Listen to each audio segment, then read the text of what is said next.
Students, आज हम chapter 2 twelfth standard का sexual reproduction in flowering plants के बारे में डिस्कस करेंगे। आपको पता है कि फ्लावर्स जो है वो रिप्रोडक्टिव पार्ट्स हैं किसी भी प्लांट का, और जो ह्यूमन बीइंग्स हैं वो उनका जो रिलेशन है फ्लावर्स के लिए वो बहुत ज़्यादा इमेमोरियल है, क्योंकि फ्लावर्स जो हैं वो हैं are objects of aesthetic, ornamental, social, religious and culture value. तो लेकिन हम बायो में इसको reproductive part of a plant body consider करते हैं। फ्लावर्स में आपने जूनियर क्लासेस में भी फ्लावर्स के बारे में पढ़ा। ये एक फैसिनेटिंग ऑर्गन है of angiosperms. Angiosperms flower bearing plants हैं। तो इस डायग्राम में आपको एक टिपिकल प्लांट का एलएस दिख रहा है, और इसमें आपको डिफरेंट पार्ट्स दिख रहे हैं। स्टिग्मा दिख रहा है, स्टाइल दिख रहा है, एंथर, पेटल, फिलामेंट। तो जो रिप्रोडक्शन में जो एक फिनोमिना होता है fertilisation, fusion of male gamete and female gamete, तो उससे पहले जो प्री फर्टिलाइजेशन इवेंट्स होता है वो हम डिस्कस करेंगे। उसमें pre fertilisation structures and events.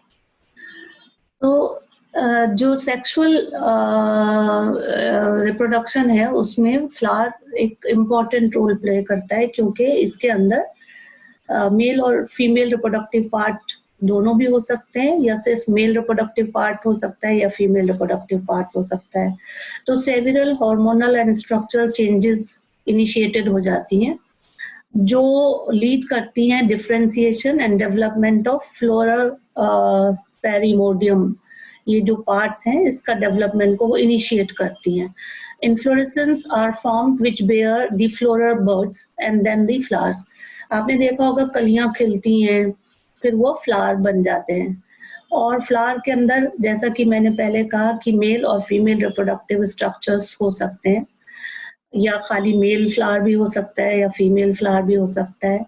Androecium and gynoecium वो अलग अलग होते हैं। तो मेल रिप्रोडक्टिव पार्ट को एंड्रोशियम बोलते हैं और फीमेल को गाइनोशियम।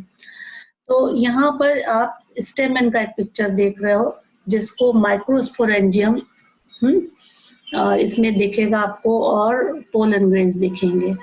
तो दो पार्ट्स होते हैं स्टेमन के। टिपिकल स्टेमन के दो पार्ट होते हैं। ये जो आपको लॉन्ग फिलामेंट दिख रहा है ना, ये लॉन्ग सिलेंडर स्टॉक को हम फिलामेंट बोलते हैं, और इसका जो टर्मिनल बाइलोब्ड स्ट्रक्चर आपको दिख रहा है इसको हम एंथर बोलते हैं। ये the proximal end of the filament is attached to the thalamus और the petal of the flower. ये जो यहाँ पे आपको ये तो पेटल से अटैच होता हुआ दिखाई देगा, ठीक है। जो नंबर और जो लेंथ है स्टेमन की वो वेरिएबल होती है। फ्लावर डिफरेंट स्पीशीज के फ्लावर में डिफरेंट होती है। किसी में 4 स्टेमन देखेंगे आप, किसी में अनकाउंटेबल देखेंगे। तो वो वेरी करती है in flowers of different species. तो यहाँ पर if you were to collect a stamen each from 10 flowers, each from different species, और उनको एक स्लाइड पे आप अरेंज करोगे तो आपको लार्ज वेरिएशन दिखाई देगा। तो यहाँ पे टिपिकल एंजियोस्पर्म का एंथर जो है वो बाइलोब्ड है। ये जो डायग्राम दिया हुआ है ये टिपिकल एंजियोस्पर्म का एंथर है, ये बाइलोब्ड है, और उसमें विद ईच लोब हैविंग 2 थिका। ये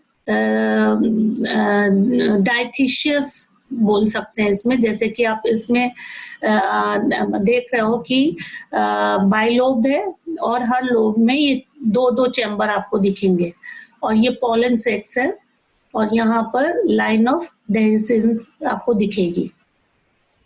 तो often a longitudinal groove runs lengthwise. ये ग्रूव दिख रहा है आपको जो लॉन्गिट्यूडनल रन करती है।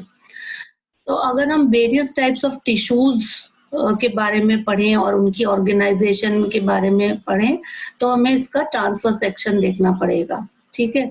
तो यहाँ पर जो बाइलोब स्ट्रक्चर है, जो बाइलोब नेचर है of an anther is very distinct in transverse section of the anther. तो एंथर में 4 साइडेड, जिसको हम टेट्रागोनल स्ट्रक्चर बोलते हैं, यहाँ पे आपको 4 लोब्स दिख रहे हैं। तो anther is 4 sided tetragonal structure consisting of 4 microsporangia located at the corners, 2 in each lobe। तो ये आपको दिख रहे हैं, दो एक लोब में दिख रहे हैं आपको। तो microsporangia develop further and become pollen sac। They extend longitudinally all through the length of the anther and are packed with pollen grains। यहाँ पे आपको ये pollen sacs में pollen grains दिखेंगे। तो ये जो पोलन ग्रेन्स हैं, ये इन्हीं के अंदर मेल गैमीट्स लोकेटेड होते हैं। तो स्ट्रक्चर ऑफ माइक्रोस्पोरेंजियम में ट्रांसफर सेक्शन की बात हो रही है। A typical microsporangium appears near circular in outline, गोल गोल दिखते हैं। It is generally surrounded by 4 wall layers, the epidermis, endothecium, middle layer and tapetum. ये आपको डायग्राम दूसरे पेज में ये दिख रहा है आपको। यहाँ पर अगर आप देखें डिफरेंट टाइप के पोलन ग्रेन्स आपको दिखेंगे, ठीक है। और ये आपको मेल गैमीट दिख रहा है ना। और enlarge view of pollen grain दिख रहा है टेट्राड में। Stages of microspore maturing into a pollen grain, ये भी हम डिस्कस करेंगे। तो यहाँ पर जो डायग्राम में ये वाला, ये जो है जो माइक्रोस्पोरेंजियसिस है, इसका मतलब है कि anther as the anther develops, the cells of sporangiasis tissue undergo meiotic division to form microspores, tetrads।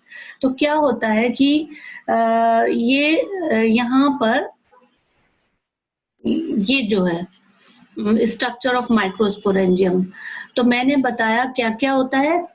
Generally 4 walls होती हैं, epidermis, endothecium, middle layer and tapetum. जो आउटर 3 वॉल्स होती हैं वो परफॉर्म करती हैं फंक्शन ऑफ प्रोटेक्शन, और वो पोलन ग्रेन्स को एंथर से अलग करने में रोल प्ले करती हैं। जो इनर मोस्ट वॉल लेयर है टेपिटम, वो नरिश करती है डेवलपिंग पोलन ग्रेन्स को।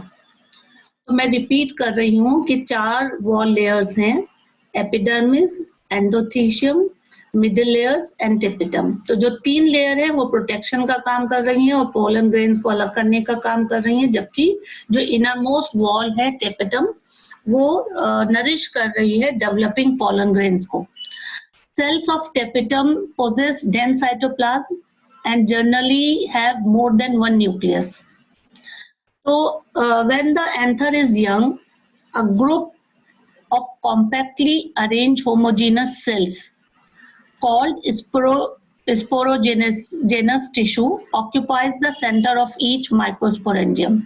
यहाँ पर जो माइक्रोस्पोरेंजियसिस है, इसका मतलब है फॉर्मेशन ऑफ माइक्रोस्पोर्स। कैसे बनेंगे? ये मिडिल लेयर, ये जो 3 लेयर्स की बात हो रही थी, एपिडर्मिस, एंडोथीशियम और ये मिडिल लेयर एंड टेपिटम, यहाँ पर ये 4 आपको लोब्स दिख रहे हैं, जिसमें ये एपिडर्मिस है, ये एंडोथीशियम है, ये मिडिल लेयर है और ये टेपिटम है। तो टेपिटम नरिशमेंट का काम कर रही है और ये माइक्रोस्पोर मदर सेल है।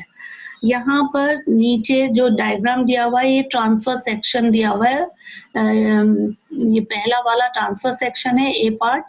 बी पार्ट जो है वो एनलार्ज व्यू ऑफ 1 माइक्रोस्पोरेंजियम है, और तीसरा जो है अडहेसिव एंथर, मतलब जो ब्रेक हो गया एंथर, जिसमें से पोलन ग्रेन्स रिलीज हो रहे हैं। तो आप ये देखेंगे कि ये वॉल रप्चर हो रही है और ये स्पोर्स या पोलन ग्रेन्स रिलीज हो रहे हैं। सो जब यहाँ पे आपने देखा होगा बहुत अनकाउंटेबल पोलन ग्रेन्स रिलीज होते हैं। As each cell of the sporangious tissue is capable of giving rise to a microspore tetrad। ठीक, तो each cell जो है उसमें is a potential pollen और microspore mother cell। जिसको हम पीएमसी भी बोलते हैं। तो हर सेल, यहाँ पे आप देख रहे हो, हर सेल एक माइक्रोस्पोर मदर सेल की तरह से काम कर रहा है और हर उसमें आपको रेड कलर के ये स्पोर्स दिखाई देंगे। सो यहाँ पर मैंने जैसा कि पहले बताया था, माइक्रोस्पोरोजेनेसिस का मतलब है formation of microspores from a pollen mother cell through meiosis. तो मैं रिपीट कर रही हूँ, माइक्रोस्पोरोजेनेसिस का मतलब है formation of microspores from a pollen mother cell through meiosis. जो माइक्रोस्पोर्स हैं वो क्लस्टर में प्रोड्यूस होते हैं, they are arrange in a cluster of 4 cells. तो माइक्रोस्पोर टेट्राड्स भी बोलते हैं इनको। जब एंथर मैच्योर हो जाता है और उसमें से पानी रिलीज हो जाता है तो माइक्रोस्पोर्स रिलीज हो जाते हैं और वो एयर में आ जाएं या इंसेक्ट्स के बॉडी के अटैच में आ जाएं और वो ट्रांसफर हो जाते हैं। और ट्रांसफर ऑफ पोलन ग्रेन्स वो कहलाता है पॉलिनेशन। तो पोलन ग्रेन जो होते हैं वो मेल गैमेटोफाइट को रिप्रेजेंट करते हैं। अगर आप हिबिस्कस प्लांट में देखोगे, है ना, तो येलो कलर के आपको येलोइश पाउडरी पोलन ग्रेन्स आपकी फिंगर पे आ जाता है जैसे ही आप उसको छूते हो। तो इसी तरह से और बहुत सारे प्लांट्स के आप पोलन ग्रेन्स देख सकते हो स्टेमन में एंथर को तोड़कर। तो pollen grains are generally spherical और इनका जो साइज होता है वो 25 to 50 माइक्रोमीटर्स होता है डायमीटर में। और प्रोमिनेंट 2 लेयर्ड वॉल होती है। एक हार्ड आउटर लेयर कहलाती है एक्साइन, ठीक। और ये जो है वो किससे मिलके बनी होती है? स्पोरोपोलिन, ठीक है। ये बहुत ही रेजिस्टेंट ऑर्गेनिक मटेरियल है जो विदस्टैंड कर सकता है temperatures, high temperatures, strong acids and alkali. तो इसका नुकसान नहीं होता, मतलब अगर ये एयर में भी है तो भी ये खराब नहीं होगा हाई टेम्परेचर में, या किसी एल्कली मीडियम में आ जाए या एसिड के मीडियम में आ जाए। So no enzyme that degrades sporopollenin is so far known. कोई भी एंजाइम इसको डिग्रेड नहीं कर सकता। पोलन ग्रेन एक्साइन में जो एक एपर्चर होता है, प्रोमिनेंट एपर्चर होता है, जिसको हम बोलते हैं जर्म पोर्स, जहां पर स्पोरोपोलिन एब्सेंट होता है। इसका मतलब वहां पे चांसेस होंगे कि उस पोर से मेल गैमीट बाहर आ जाए। So pollen grains are well preserved as fossils because of the presence of sporopollenin, ठीक। मतलब आप इसको प्रिजर्व भी कर सकते हो, ये इतना स्ट्रॉन्ग मटेरियल है जो उसको खराब होने से भी बचाएगा। और अगर आप देखोगे कि जो इनर वॉल है पोलन ग्रेन्स की वो कहलाती है इंटाइन, एक्साइन इंटाइन। और वो थिन होती है, कॉन्टिन्यूस होती है और सेलुलोज एंड पैक्टिन की बनी होती है। तो हमने 2 लेयर्स पढ़ी, एक्साइन जो स्पोरोपोलिन से बनी होती है और इंटाइन जो है वो पैक्टिन और सेलुलोज से बनी होती है। इसके अंदर साइटोप्लाज्म भी होगा, प्लाज्मा मेम्ब्रेन उसको सराउंड करेगी। और जब पोलन ग्रेन मैच्योर होता है उसमें 2 सेल्स आ जाती हैं, ये आप देख रहे हो ना, 2 सेल्स आ रही हैं, एक वेजिटेटिव एंड दूसरा जेनरेटिव। वेजिटेटिव सेल बिगर है, जेनरेटिव सेल स्मॉल है। वेजिटेटिव सेल में जो है ज्यादा फूड रिजर्व होता है, इरेगुलर शेप न्यूक्लियस होता है, ठीक है। और जो जनरेटिव सेल होती है वो स्मॉल होती है और वो फ्लोट करती रहती है साइटोप्लाज्म में, ठीक। सो ये आप कह सकते हो फ्लोट करती है साइटोप्लाज्म में वेजिटेटिव सेल के। तो ये स्पिंडल शेप्ड है। स्पिंडल शेप कौन सी होगी? जो बीच में से चौड़ी और आगे पीछे से पतली होगी। डेंस साइटोप्लाज्म होता है, न्यूक्लियस भी होता है। जो 60% एंजियोस्पर्म्स होते हैं वो पोलन ग्रेन को शेड कर देते हैं 2 सेल स्टेज में। यहाँ पे 2 सेल स्टेज दिख रही है, इसी में शेडिंग हो जाती है। और जो दूसरी स्पीशीज है एंजियोस्पर्म की, वो वहां पर जो जनरेटिव सेल है, ये वाली जो छोटी वाली सेल है, ये डिवाइड होती है माइटोटिकली। और जिसमें 2 मेल गैमीट प्रोड्यूस होते हैं before pollen grains are shed. मतलब पोलन ग्रेन के शेड होने से पहले ही यहाँ पर 2 मेल गैमीट्स प्रोड्यूस हो जाएंगे। कुछ लोगों में पोलन ग्रेन्स की एलर्जी देखी गई है, उनको ब्रोंकियल इन्फेक्शन देखा गया है, क्रॉनिक रेस्पिरेटरी डिसऑर्डर भी हो जाता है, अस्थमा, ब्रोंकाइटिस, इसको पोलन एलर्जी भी कहते हैं। तो जैसे जो ये पार्थिनियम या कैरेट ग्रास जो है जब इंडिया में आई, वो एक्चुअली इंडिया ये कॉन्टामिनेंट थी इंपोर्टेड व्हीट के साथ, और यहाँ पर पोलन एलर्जीज ने लोगों को क्रिएट की। तो पार्थिनम के पोलन ग्रेन से लोगों को एलर्जी हो जाती है, asthma, bronchitis. Pollen grains are rich in nutrients. It has become a fashion in recent years to use pollen tablets as food supplements. Western countries में large number of pollen products in the form of tablets and syrups are available in the market.